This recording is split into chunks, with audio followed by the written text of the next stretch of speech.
Purihin ninyo ang Panginoon, dakilain ang kanyang ngalan. Purihin siya ay awitan at papurihan magpakailanman. Nilikha niya ang langit at lupa, nilikha niya ang araw at buwan, nilikha niyang mga isda't ibon, mga gubat at karagatan. Tunay siyang banal at dakila, purihin ang kanyang ngalan. Ang lahat ng nilikha niya'y mabuti, pinagyaman niya ng lubusan. Purihin ninyo ang Panginoon, dakilain ang kanyang ngalan. Purihin siya ay awitan at papurihan magpakailanman.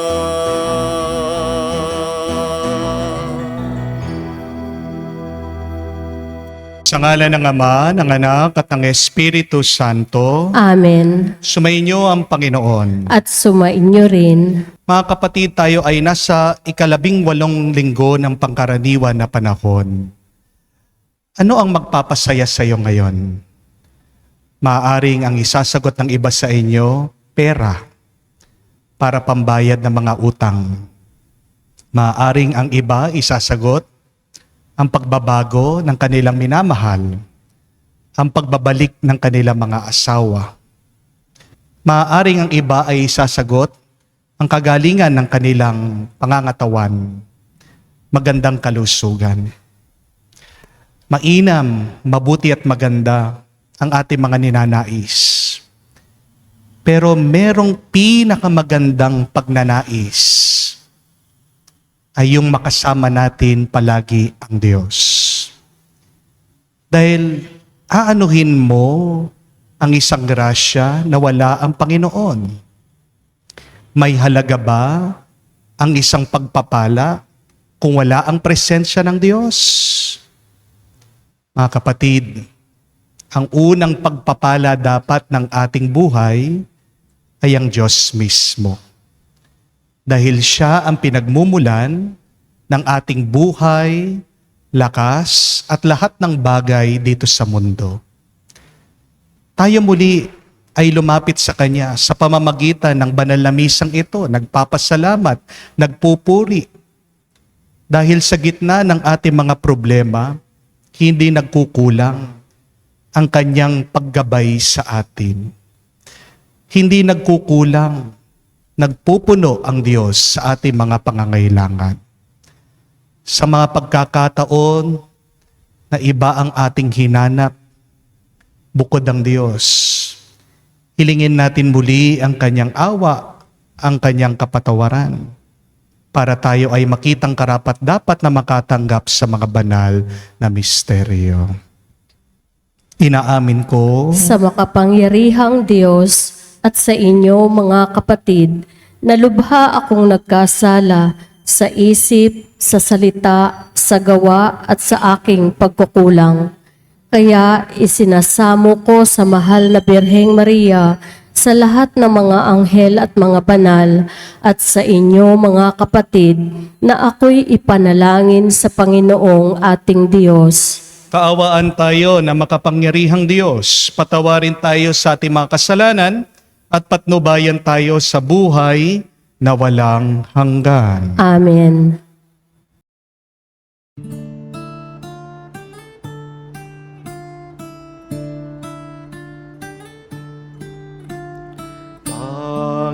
Panginoon, maawa ka. Panginoon,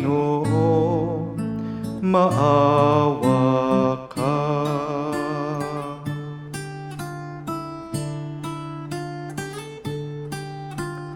Kristo, maawa ka.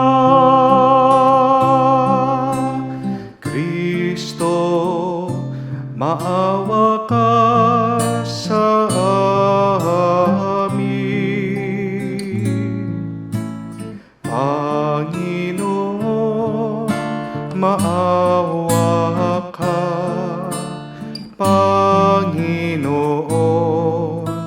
maawa ka. Gloria in excelsis Deo.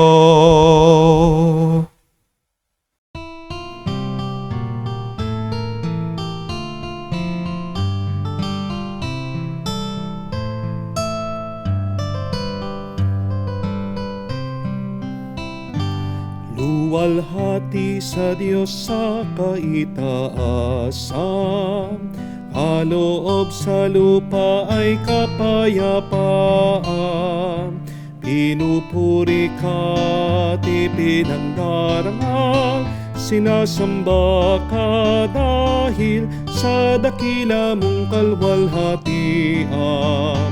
Panginoon naming Diyos, Hari ng langit, Amang makapangyarihan, Panginoong Jesucristo, bugtong na anak ng Diyos, Kordero ng Ama.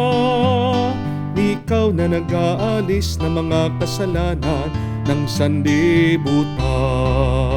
Tanggapin mo ang aming kahilingan, ikaw na naluluklok sa kanan ng Ama. Maawa ka sa amin, ikaw lamang ang banal, Panginoong Jesucristo, kasama ng Espiritu, sa luwalhati ng Ama. Amen, Amen, Amen, Amen. Manalangin tayo.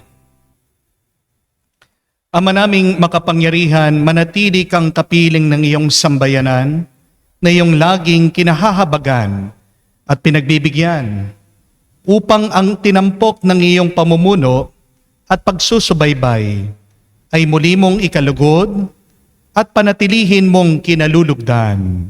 Sa pamamagitan ni Jesucristo, kasama ng Espiritu Santo, magpa sa walang hanggan. Amen. Pagbasa mula sa aklat ng Eksodo. Noong mga araw na iyon, ang mga Israelitay nagreklamo kina Moises at Aaron. Sinabi nila, "Mabuti pa sana'y pinatay na kami ng Panginoon sa Ehipto. Doon, nakakakain kami ng karne at tinapay hanggang gusto namin. Dito naman sa ilang na pinagdalhan ninyo sa amin, mamamatay kami sa gutom." Sinabi ng Panginoon kay Moses, "Pauulanan ko kayo ng tinapay mula sa langit. Araw-araw, palalabasin mo ng bahay ang mga tao para mamulot ng kakanin nila sa maghapon. Sa pamamagitan nito'y susukbukin ko kung hanggang saan nila susundin ang aking mga tagubilin." Narinig ko ang reklamo ng mga Israelita. Sabihin mo sa kanila na pagtatakip silim, bibigyan ko sila ng karne. Sa umaga, bibigyan ko sila ng tinapay hanggang gusto nila. Sa gayoy, malalaman nilang ako ang Panginoon, ang kanilang Diyos. Nang magtakip silim, dumagsa sa kampo ang napakaraming pugo. Kinaumagahan naman ay makapal na makapal ang hamog sa paligid ng kampo. Nang mapawi ang hamog, nakita nilang ang lupay nalalatagan ng maliliit at maninipis na mga bagay na animoy pinipig. Hindi nila alam kung ano iyon. Kaya nagtanungan sila, ano kaya ito? Sinabi ni Moises, iyan ang tinapay na bigay sa inyo ng Panginoon. Ang salita ng Diyos. Salamat sa Diyos. Panginoon ang nagbigay ng pagkaing bumubuhay. Panginoon ang nagbigay ng pagkaing bumubuhay. Ito'y aming narinig na, kaya naman aming alam. Magbuhat sa aming nuno na sa ami isinaysay. Totoong kahanga-hanga ang tinutukoy na bagay, mga ginawang dakila ng Panginoong may kapal. Panginoon ang nagbigay ng pagkaing bumubuhay. Gayunpaman, itong Diyos nagutos sa kalangitan, at ang mga pinto nito'y agad-agad na nabuksan. Bunga nito, ang pagkain bumuhos na parang ulan, ang pagkain nilang mana sa kanila'y ibinigay. Panginoon ang nagbigay ng pagkaing bumubuhay. Ang kaloob na pagkain ng mga anghel. Hindi sila nagkukulang, masagana kung dumating. Inihatid sila ng Diyos sa banal niyang lupain, sa bundok niyang inagaw sa kalabang naniniil. Panginoon ang nagbigay ng pagkaing bumubuhay. Pagbasa mula sa sulat ni Apostol San Pablo sa mga taga-Efeso. Mga kapatid, sa ngalan ng Panginoon, ito ang sinasabi ko at iginigiit. Huwag na kayong mamuhay na gaya ng mga hentil, mga kabuluhan ang kanilang iniisip. Hindi ganyan ang natutuhan ninyo kay Kristo. Kung talagang pinakinggan ninyo ang aral niya, naturuan kayo ng katotohanan na kay Jesus. Iwan na ninyo ang dating pamumuhay. Hubarin ninyo ang dating pagkatao na napapahamak dahil sa masasamang pita. Magbago na kayo ng diwa at pag-iisip. At ang dapat, makita sa inyo ang bagong pagkatao, nilikha ng kalarawan ng Diyos, kalarawan ng kanyang katuliran at kabanalan. Ang salita ng Diyos. Salamat sa Diyos.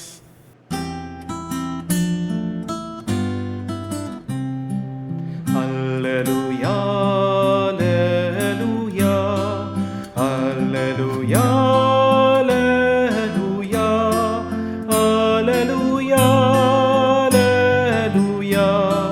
alleluia, alleluia, alleluia, alleluia, alleluia, alleluia. Ang tao ay nabubuhay sa salita ng may kapal na pagkaing kanyang bigay. Alleluia, alleluia. Sumainyo ang Panginoon. At sumainyo rin. Ang mabuting balita ng Panginoon ayon kay San Juan. Papuri sa iyo, Panginoon. Nung panong yun, nang makita ng mga tao na wala na si Jesus ni ang kanyang mga alagad sa lugar na kinainan ni Jesus ng tinapay, sila'y sumakay sa mga bangka at pumunta rin sa Capernaum upang hanapin si Jesus. Nakita nila si Jesus sa ibayo ng lawa at kanilang tinanong, Rabay, kailan pa po kayo rito? Sumagot si Jesus, sinabi ko sa inyo, hinahanap niyo ako hindi dahil sa mga kababalaghang nakita ninyo, kung hindi dahil sa nakakain kayo ng tinapay at nabusog. Gumawa kayo hindi upang magkaroon ng pagkaing nasisira, kundi upang magkaroon ng pagkaing hindi nasisira at nagbibigay buhay na walang hanggan. Ibibigay ito sa inyo ng Anak ng Tao, sapagkat siya ang binigyan ng kapangyarihan ng Diyos Ama. Kaya't siya'y tinanong nila, ano po ang dapat naming gawin upang aming maganap ang kalooban ng Diyos? Ito ang pinapagawa sa inyo ng Diyos. Manalig kayo sa sinugo niya. Tugon ni Jesus, ano pong kababalaghan ang maipakikita ninyo upang manalig kami sa inyo? Ano po ang gagawin ninyo? Tanong nila. Ang aming mga magulang ay kumain ng mana sa ilang. Ayon sa nasusulat, sila'y binigyan niya ng pagkaing mula sa langit. Dugtong pa nila. Sumagot si Jesus, dapat ninyong malaman, hindi si Moises ang nagbigay sa inyo ng pagkaing mula sa langit, kung hindi ang aking Ama. Siya ang nagbibigay sa inyo ng tunay na pagkain mula sa langit. Sapagkat ang pagkaing bigay ng Diyos ay yaong bumaba mula sa langit at nagbibigay buhay sa sanlibutan.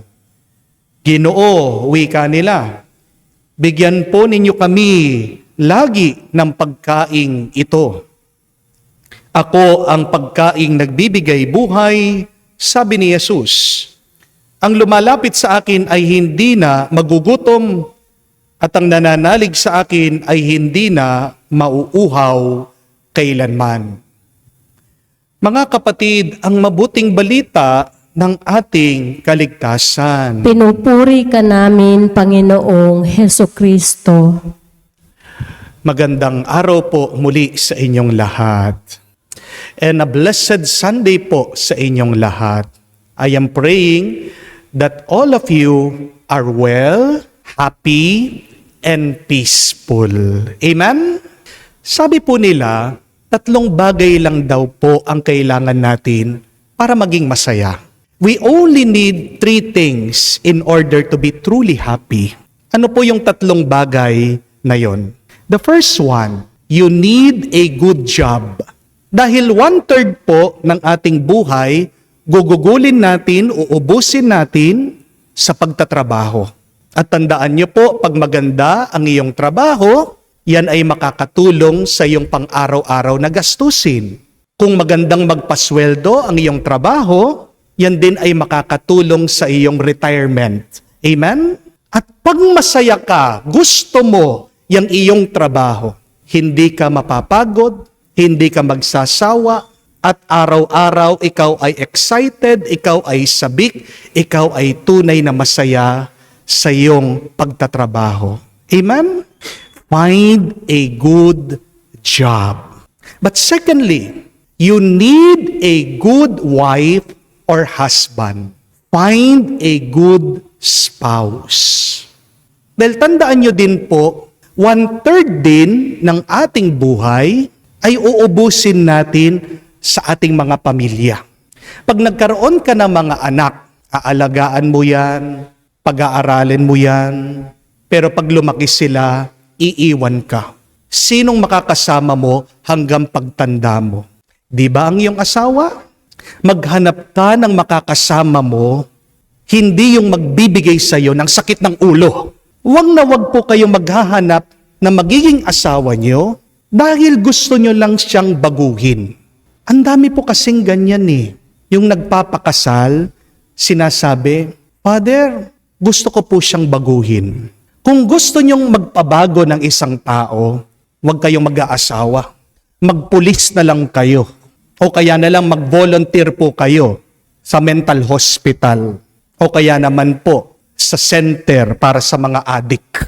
It is not a good reason to get married because you want to change a person. Amen? You get married because you love that person. Pumili po kayo ng life partner nyo na sakto lang yung topak. Yung matitiis nyo po. Yung kanyang kakaibang pag-uugali. Pakapiliin nyo po yung taong makakasama nyo po hanggang sa inyong kamatayan. na kahit naman paano, susuklian niya yung inyong pagmamahal, yung inyong pagsasakripisyo. Kahit na alam ko yung mga iba sa inyo sasabihin, Father, okay lang po. Basta't mahal ko siya kahit hindi niya ako mahalin. Oh, talaga?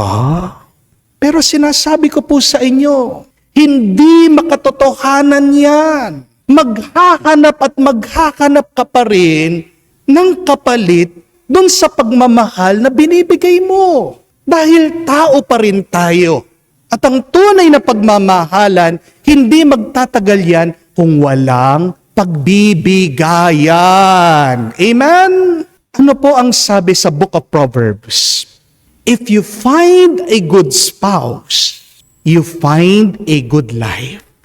And the favor of the Lord will be upon you. Tingnan niyo po yun, no? Pag nakakita ka ng mabuting asawa, magiging mabuti ang buhay mo. Hindi po magandang asawa ang hinahanap. Hindi po gwapong asawa ang hinahanap. Hindi po mayaman na asawa ang hinahanap. Yung mabuti lang. Kung mabait yung asawa mo, kung mapagmahal ang asawa mo, kahit na ano pa yung itsura niyan, dahil magbabago din po ang itsura ng inyong asawa, pagtanda nyo. Amen? Pag mabait, pag mabuti ang asawa mo, pag matiisin siya, pag minamahal ka, kahit na nagbuibwisit ka, aba, jackpot ka na. Amen? If you find a good wife or a husband, that is a good life. At sabi, the favor of the Lord will be upon you. Yan ang pagpapala ng Diyos sa iyo. That is the second secret for a happy life. A good spouse. The third and last, find a good bed. Maghanap ka daw ng maganda, komportable, malambot na higaan. Bakit? Dahil tandaan nyo din po, another 1/3 of our life is spent in sleeping. Araw-araw po, di ba? Pinakamatagal na ating ginugugol, inuubos ay sa pagpapahinga. We should be sleeping 6 to 8 hours a day. Kapag hindi ka nakapagpahinga, manghihina ka. Nagbibisit ka. Magiging mainitin ang iyong ulo. Amen?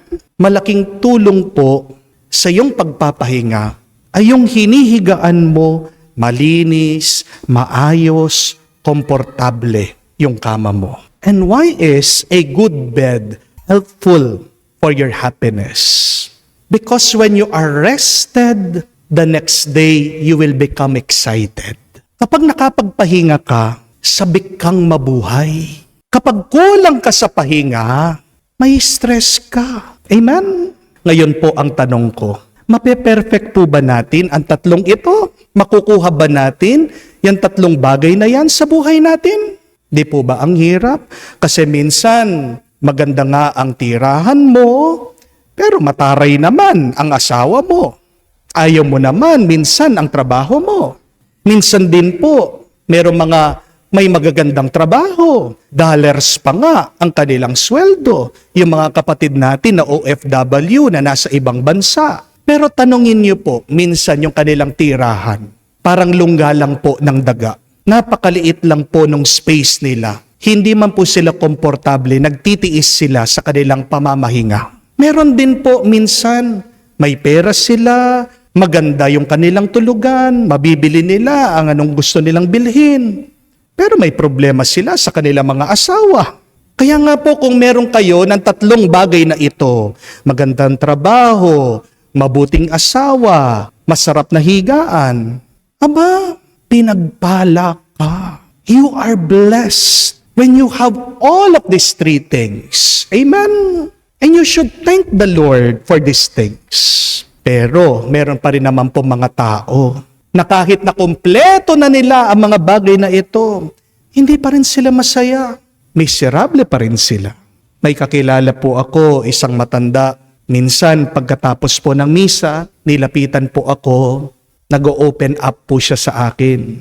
Anong sabi? Father, sa tanda ko ng ito, napatapos ko na yung mga anak ko, napag-aral ko sila, Ang ganda na po ng trabaho nila, nasa abroad sila, sustentado po ako, napatapos na namin yung bahay namin. Kung ano mang gusto kong kainin, nakakain ko. Kung ano mang gusto kong bilhin, nabibili ko. Kung saan ko man gustong pumunta, napupuntahan ko. Pero Father, bakit ganyan? Bakit hindi pa rin ako masaya? Why do I feel I am not satisfied until now? Bakit nga ba minsan, di po ba? Kahit na nakuha mo na yung gusto mo, hindi ka pa rin masaya at kontento. Baka naman, wala ang Diyos dyan sa mga nakuha mo. Remember, my dear friends, that a blessing without God is a curse. And a grace without Jesus is no grace at all. Tanging ang Diyos lang ang makakapagpuno ng ating saya. Tanging ang Diyos lang ang makakapagbusog sa atin. Tanging ang Diyos lang ang makakapagbigay ng inaasam ng ating puso. Yan po ang pinapahayag ng ating Panginoon sa ating nabasang Ebanghelyo.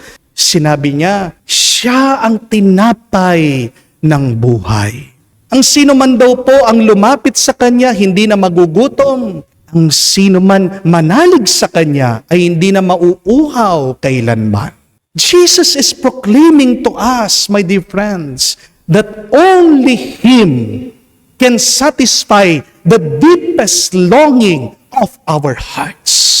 That is why when you are sad, when you're depressed, when you're anxious, when you're afraid, when you're angry, when you are lost, when you have these negative feelings in your life, what should you do? Go back to Jesus. Be close to God.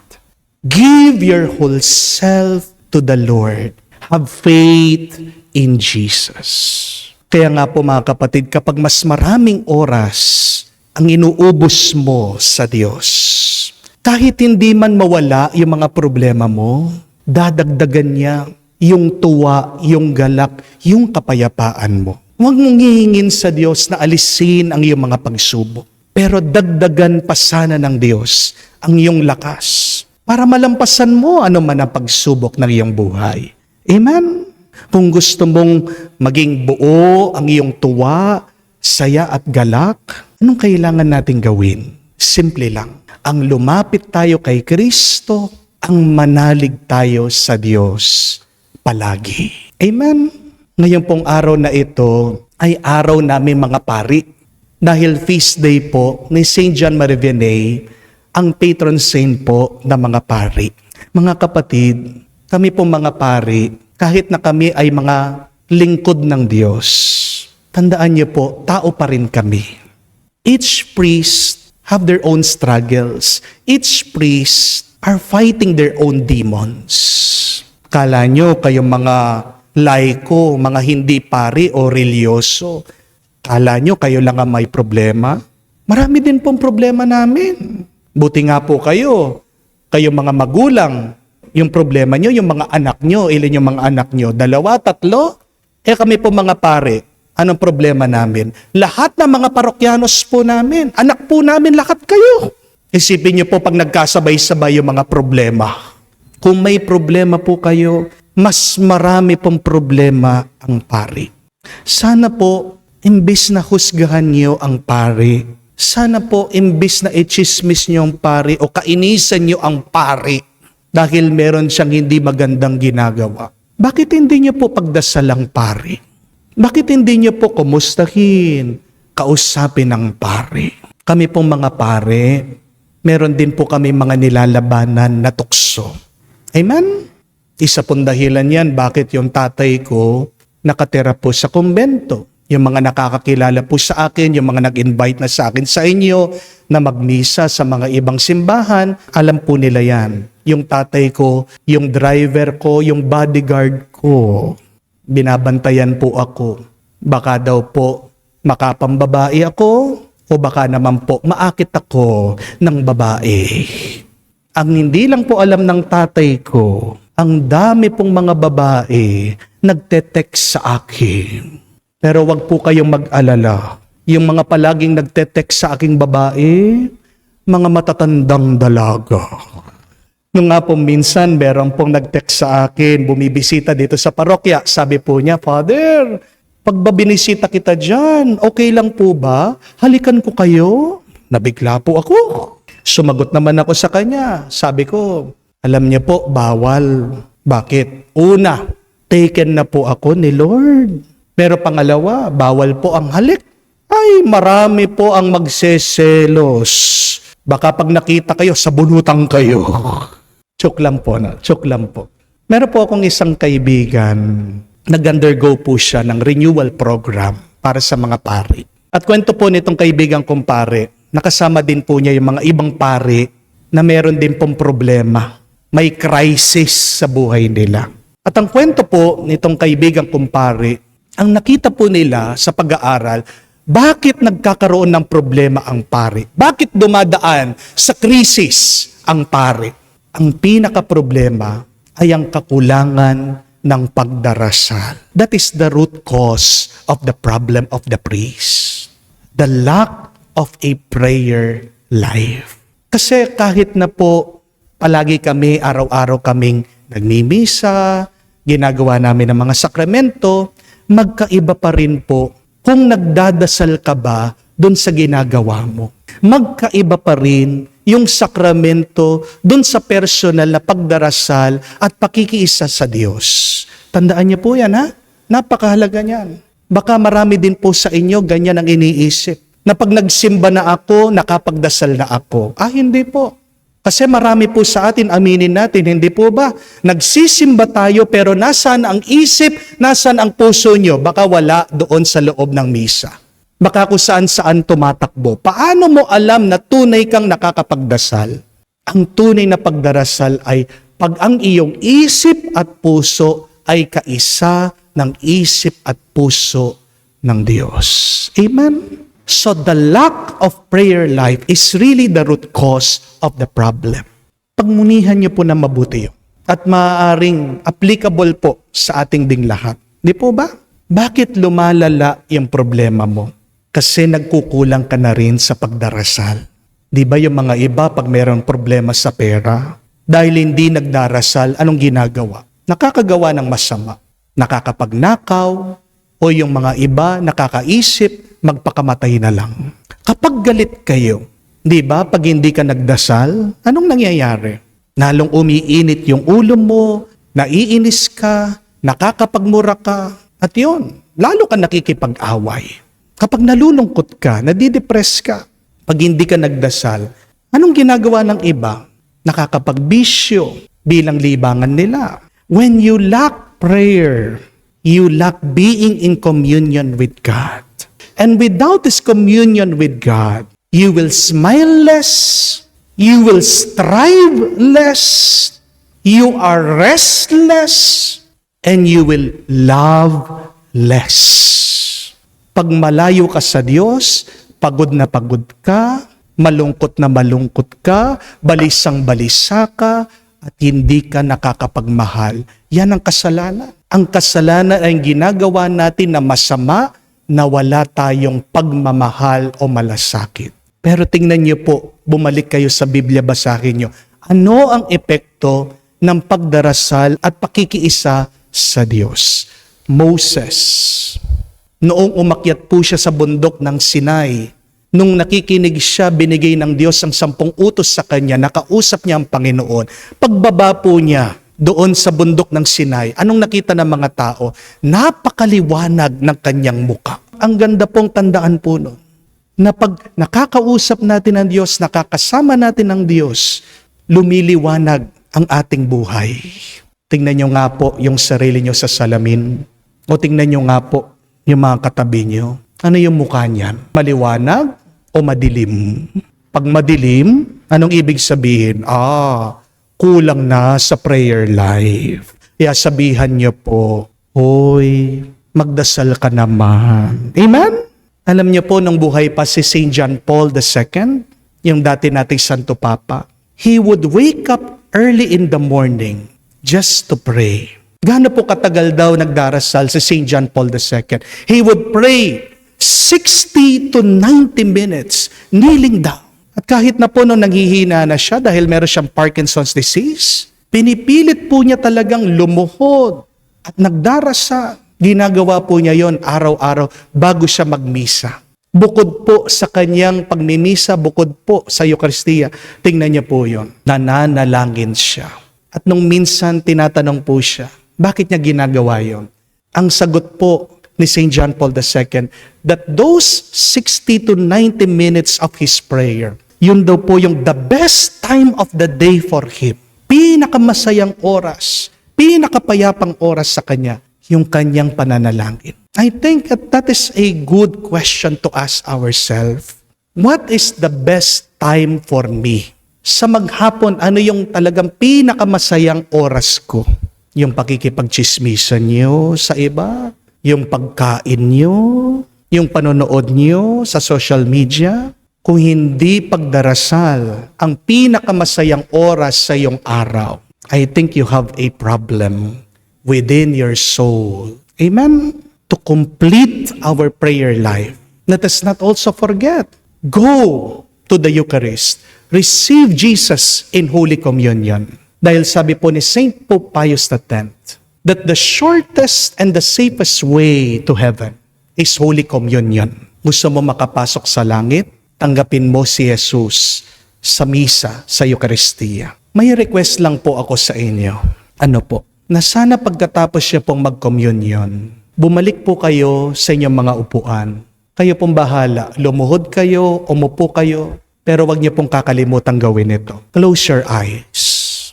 When you pray, close your eyes. Why is that important? Dahil tandaan niyo po, when you close your eyes, your hearts becomes open to see the Lord. Gusto mong makita ang Diyos? Sara mo muna, pikit mo muna ang iyong mata, buksan mo ang iyong puso, makikita mo, mararanasan mo ang Diyos. Ano po ang hamon sa atin sa linggong ito? PS. Ano pong ibig sabihin ng PS? Postscript? Hindi po. PS. Pray and smile. Pray and smile. What would really make you happy today? Sana wala ng iba kung hindi ang Diyos. Amen? And how would you experience God? Only through prayer. And the highest form of prayer is going to Mass. Receiving Jesus in the Eucharist. P.S. Pray and then smile. Huwag niyo pong kakalimutan magdasal. Huwag niyong kakalimutan ngumiti para tunay kayong maging masaya ngayon at magpakailanman. Amen. Sumasampalataya ako Sa Diyos amang makapangyarihan sa lahat, na may gawa ng langit at lupa. Sumasampalataya ako kay Hesukristo, iisang anak ng Diyos, Panginoon nating lahat. Nagkatawang tao siya, lalang ng Espiritu Santo, ipinanganak ni Santa Mariang Birhen, pinagpakasakit ni Poncio Pilato, ipinako sa krus, namatay, inilibing, nanaog sa kinaroroonan ng mga yumao, nang may ikatlong araw, nabuhay na mag-uli, umakyat sa langit, naluluklok sa kanan ng Diyos amang makapangyarihan sa lahat. Doon magmumulang paririto at huhukom sa nangabubuhay at nangamatay na tao. Sumasampalataya naman ako sa Diyos Espiritu Santo, sa banal na simbahang Katolika, sa kasamahan ng mga banal, sa kapatawaran ng mga kasalanan, sa pagkabuhay na muli ng nangamatay na tao, at sa buhay na walang hanggan. Amen. Yamang tayo ay nananalig sa Diyos ay totoong mapagbigay at laging nagdudulot ng buhay sa Kanyang bayan, tayo'y dumulog at manalangin sa Kanya sa pag-asang tayo'y Kanyang pakikinggan. Sama-sama tayong manalangin at sabihin, Panginoon, dinggin mo kami. Panginoon, dinggin mo kami. Para sa simbahang Katoliko, ang peregrinong bayan ng Diyos, naway maihatid niya ang mga tapat sa makalangit na kaharian bilang kasangkapan ng pag-ibig ng Diyos na siyang nangangalaga sa mga Israelita sa kanilang paglalakbay sa disyerto. Manalangin tayo. Panginoon, dinggin mo kami. Para sa Santo Papa Francisco, Arsobispo Florentino Labarias, mga obispo at lahat ng namumuno sa bayan ng Diyos, naway pasiglahin at palakasin nila ang kanilang mga kawan bilang mga tagapaghatid ng maraming biyaya ng Diyos. Manalangin tayo. Panginoon, dinggin mo kami. Para sa mga naaakit ng materialismo, naway mapaglabanan nila ang mga paghalina ng material na pakinabang at magsikap sila para sa pagkaing nagdudulot ng buhay na walang hanggan. Manalangin tayo. Panginoon, dinggin mo kami. Sa katahimikan po ng ating puso, buksan natin ang ating mga puso sa Diyos at panggitin natin ang ating mga personal na kailangan.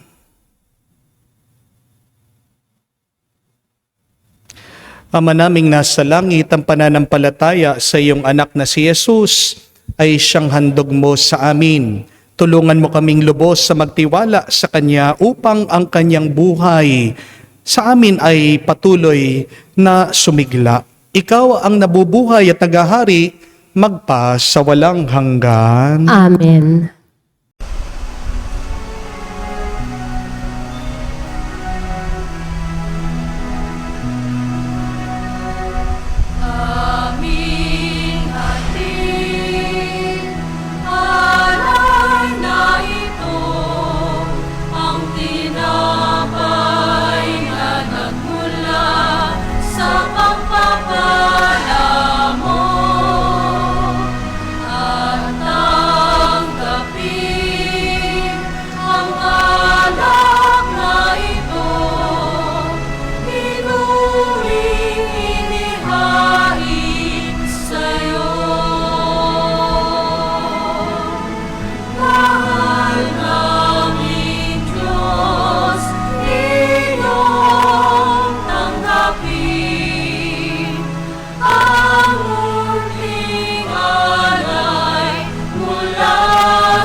Panalangin kayo mga kapatid, para ang ating mga paghahain ay kalugdan ng Diyos amang makapangyarihan. Tanggapin nawa ng Panginoon itong paghahain sa iyong mga kamay sa kapurihan niya at karangalan sa ating kapakinabangan at sa buong sambayanan niyang banal. Ama naming lumikha, para mo ng awa, gawin mong banal ang mga alay namin sa iyong kalugdan. At kami gawin mong hain sa iyong laging nakalaan. Sa pamamagitan ni Jesucristo kasama ng Espiritu Santo, magpa sa walang hanggan. Amen. Sumainyo ang Panginoon. At sumainyo rin. Itaas sa Diyos ang inyong mga puso at diwa. Itinaas na namin sa Panginoon. Pasalamatan natin ang Panginoong ating Diyos. Marapat na siya ay pasalamatan. Ama naming makapangyarihan, tunay nga marapat ikaw ang aming pasalamatan, nasa iyong aming buhay, pagkilos at pag-iral. Sa pamumuhay namin araw-araw, tinatamasa namin ang iyong pagmamahal.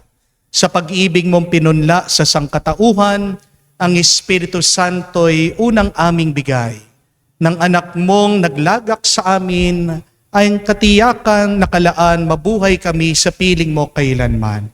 Kaya kay isa namang anghel na nagsisiawit ng papuri sa iyo, nang walang humpay sa kalangitan kami nagbubunyi sa iyong kadakilaan.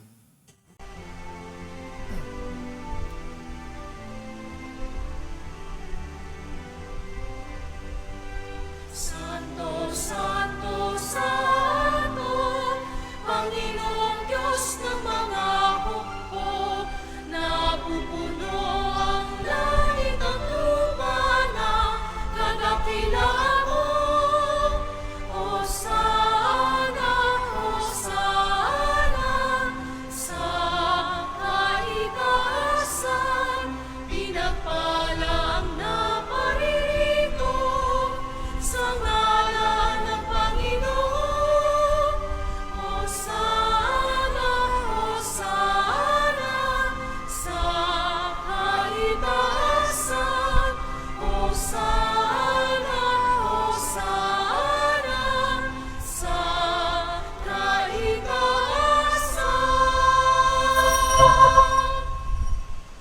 Ama naming banal, ikaw ang bukal ng tanang kabanalan.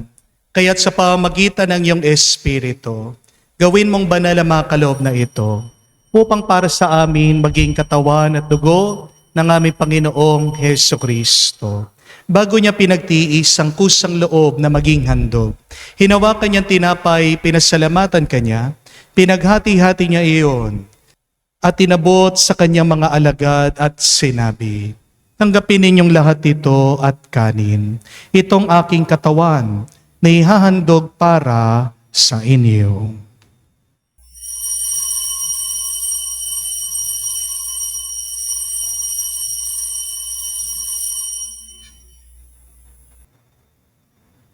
Gayon din naman na matapos ang hapunan, hinawakan niyang kalis, muli kanyang pinasalamatan.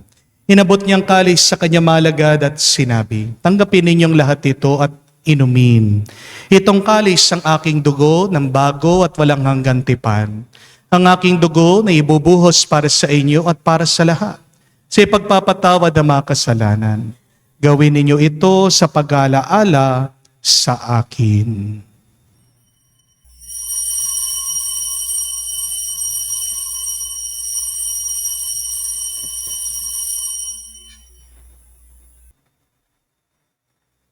Ang misteryo ng pananampalataya.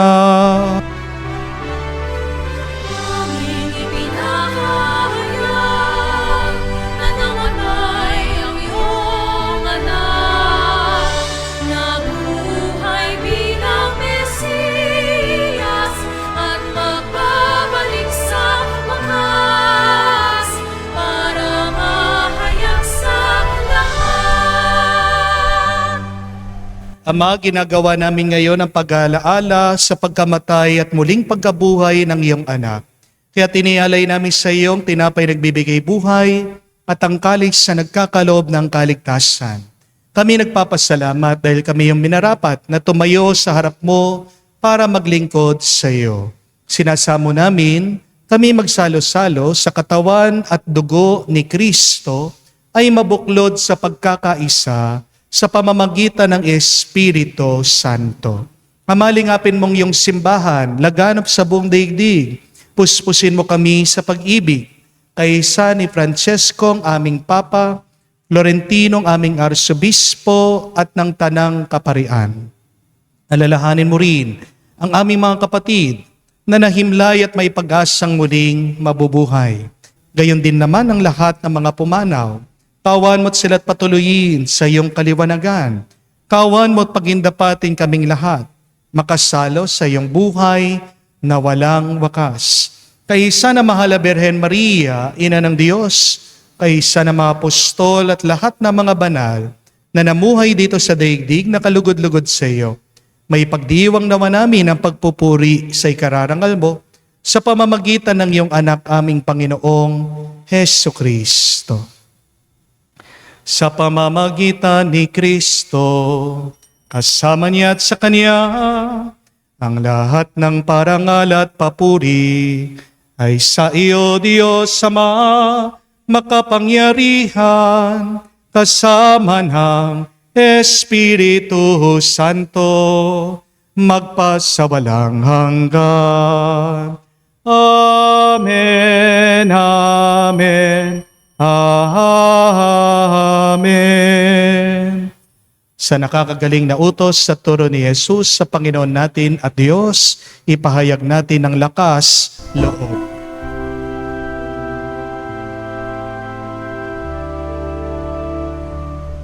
Ama namin, sumasalangit ka, sambahin ang ngalan mo, mapasa amin ang kaharian mo, sundin ang loob mo dito sa lupa para nang sa langit. Bigyan mo kami ngayon ng aming kakanin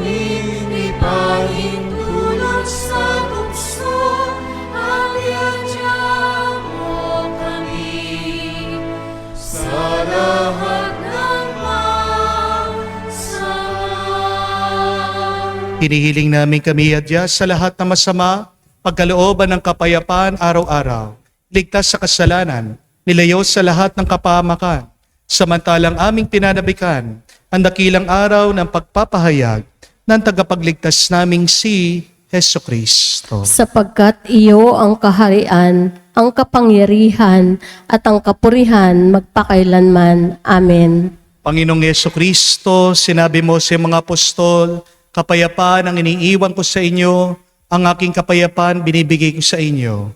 Tunghayan mo ang aming pananampalataya at tuwag ang aming pagkakasala. Pagkalooban mo kami ng kapayapaan at pagkakaisa ayon sa iyong kalooban, kasama ng Espiritu Santo, magpa sa walang hanggan. Amen. Kapayapaan ng Panginoon ay laging sumainyo. At sumainyo rin. Magbigayan po tayo ng kapayapaan sa bawat isa. Peace with you po. Kapayapaan po sa inyong lahat.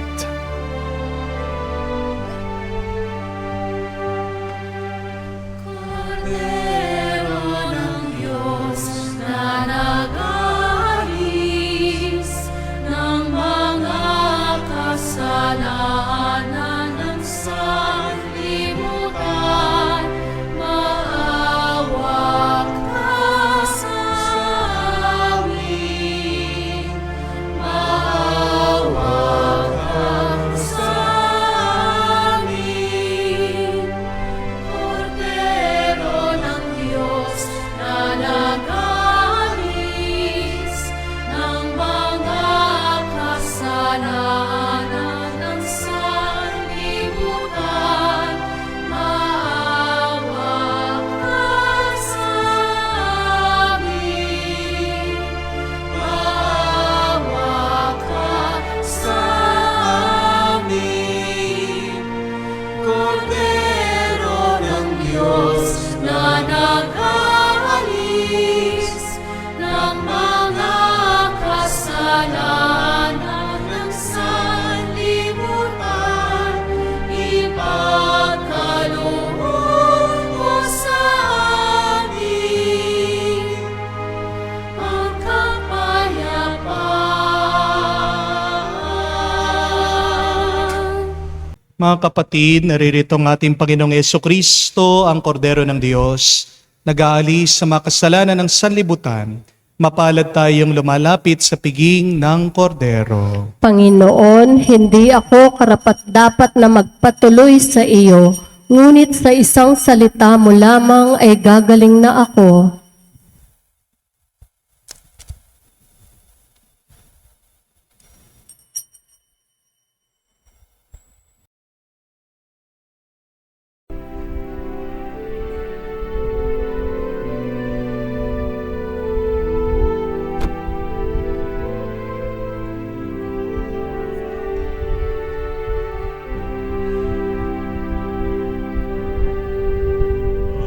Panginoon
Lumuhod po tayo para sa panalangin para sa mga may sakit.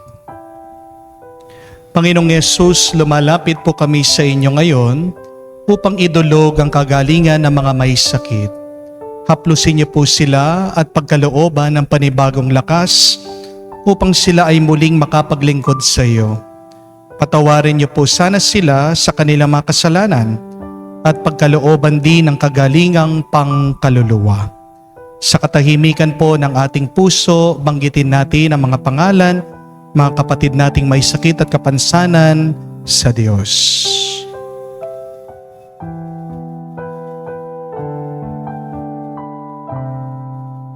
Hinihiling namin to sa ngalan ni Kristo, aming Panginoon. Amen. Panalangin para sa mga OFW.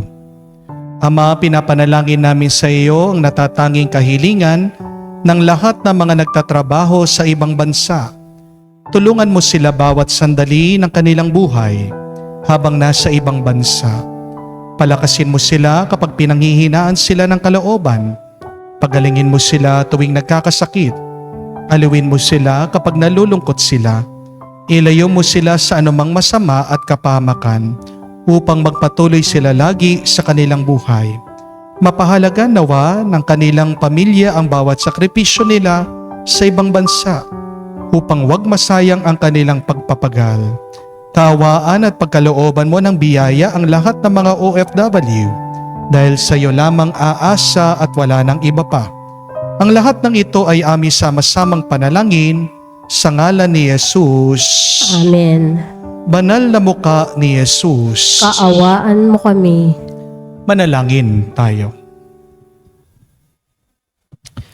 Ama naming mapagmahal, kaming pinagsasalo mo sa banal na pagkikinabang ay iyong tuwangan sa ginagawa namin araw-araw upang kami hindi mo pinagkaitan ng pagsusubaybay ay gawin mong maging marapat sa lubos na kaligtasan sa pamamagitan ni Jesucristo kasama ng Espiritu Santo magpa sa walang hanggan. Amen. 3 things so that you can become more happy. A good job, a good wife or husband, and a good bed. But it only takes one to receive joy. Only God. You can be happy, but remember, happiness in this world is fleeting. Ang saya, sandali lang, nalulungkot tayo agad. Pero ang tuwa, nagtatagal kung ang Diyos ay nasa puso mo. Kung ikaw ay malapit sa Panginoon. Kung ikaw ay nananalig kay Jesus. Amen? Paano makiisa kay Jesus? Magdasal. At ang pinakamagandang dasal, pinakamataas na uri ng pananalangin ay sa pamamagitan ng banal na misa. Sabi po ng isang santo, 2 bagay lang daw po ang kinakatakot ng demonyo. Una, yung palaging pagbisita sa Blessed Sacrament. Yung pangalawa, frequent communion, palaging pakikinabang, palaging pagtanggap ng banal na komunyon sa misa. Sana po, ang aking assignment sa inyo ngayong linggo, hindi lang kayo magdasal para sa inyong mga kahilingan. Sa araw na ito na ating inaalala ang mga pari, ipagdasal nyo din po kaming mga pari. Kami mga naglilingkod ng simbahan, kaming mga pastol nyo. Dahil ang demonyo, ang unang-unang tinitira niya, sinisira niya, ay ang mga namumuno, ang ulo. Pag wala na ang ulo, ano mangyayari sa katawan? Yan ay magkakahiwalay-hiwalay. Yan ay magkaaway-away. So as you pray for your own intention, please pray for us, please. Close your eyes. Open your hearts to the Lord. Please whisper a little prayer of blessing for us, your priest. P.S. Pray and smile. Pagdasal po natin ang bawat isa para hindi lang tayo maging masaya kung hindi mapuno ng tuwa at kapayapaan. Sumainyo ang Panginoon. At sumainyo rin. At kayo ay pagpalain ng Diyos sa makapangyarihan sa lahat sa ngalan ng Ama, ng Anak, ng Espiritu Santo. Amen. Ang ating misa ay natapos na. Humayo kayo sa kapayapaan ni Kristo. Salamat sa Diyos.